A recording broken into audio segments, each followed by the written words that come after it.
እውነት ለመናገር ይሄ ቀን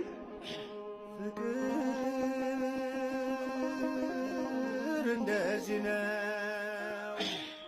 የተከበራችሁ ወጣቶች፣ ያው ታሪኩ በዚህ ስለተገለጠ ይሄን ላቆየውና ነገር ግን ክርስቶስ ሞቶልናል፣ ክርስቶስ ተሰቅሎልናል። ይሄን አካል ክርስቶስ ይፈልገዋል። ይሄ ቀን እጅግ በጣም ከባድ ነው። በእንባ ብቻ የሚገለጥ አባቶቻችን በሕይወት የገለጡት ቀን ነው። ከ6 ሰዓት ጀምሮ እስከ 9 ሰዓት ድረስ እነዚህ ነገሮች በአጭሩ የተከናወኑበት ነው። ቅዱስ ጳውሎስ የተሰቀለውን ክርስቶስን እንሰብካለን ብሎ ሲናገርም እነዚህን መከራዎች ነው። ቤተክርስቲያን ዕለት ዕለት ይህንን መከራ ትገልጠዋለች። ይሄ መከራ ለሁላችን የተሰጠ ነው።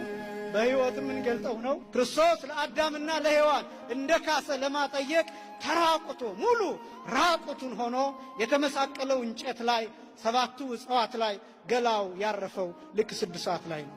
አዳምና ሔዋን የበለሱን ፍሬ በበሉበት ቅጽበት በዚያ ሰዓት ራቁታቸውን እንደሆነ አወቁ ይላል። ከዚያ መተፋፈር ጀመሩ ይላል። ክርስቶስ 6 ሰዓት ላይ ራቁቱን ሆነ፣ ሙሉ ራቁቱን ወንድነቱም ጭምር እየታየ መስቀል ላይ ተራቆተ።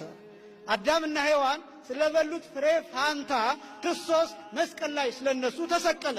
ስለ ሁላችን መስቀል ላይ ሰውነቱ አረፈ። ራቁቱን መስቀሉ ላይ ማረፉ ብቻ አይደለም፣ 5 ችንካሮች ከነርቡና ከደም ስሩ ጋራ የሚገናኙ ችንካሮች እጁ ላይ እንዲያርፉ ተደርገዋል። እነዚህ ነገሮች መግለጽ አይቻልም። ክርስቶስ ተሰቅሎልናል። ይሄን አካል ክርስቶስ ይፈልገዋል። ሁላችንም ክርስቲያኖች ሆነን እንድንኖር ነው። ቤተክርስቲያን በየዓመቱ ክርስቶስን እየሰቀለች አይደለም። መረዳት ያለብን በየዓመቱ ክርስቶስ እየሞተ አይደለም። ክርስቶስ በየዓመቱ እየተገረፈም አይደለም። ነገር ግን ቤተክርስቲያን ይህን መከራ የምታሳየውና የምትገልጠው ወጣቱ በብዙ ኃጢአት እየዋኘ ነው፣ በብዙ መከራ እየዋኘ ነው፣ በሱስ ውስጥ እየዋኘ ነው። ቤተክርስቲያንን በመተው ከእግዚአብሔር በመራቅ በእነዚህ ነገሮች እየዋኘ ነው። ብዙ ኃጢአት እየሰራ ነው፣ ብዙ በደል እየተሰራ ነው፣ ብዙ ሞት እየተስተናገደ ነው። ስለዚህ ያ እንዲበቃ እንድንመለስ የእግዚአብሔር ሰዎች እንድንሆን የምናደርግበት ነው። ቤተክርስቲያን ይህን መከራ የምትገልጠው ለዚያ ነው።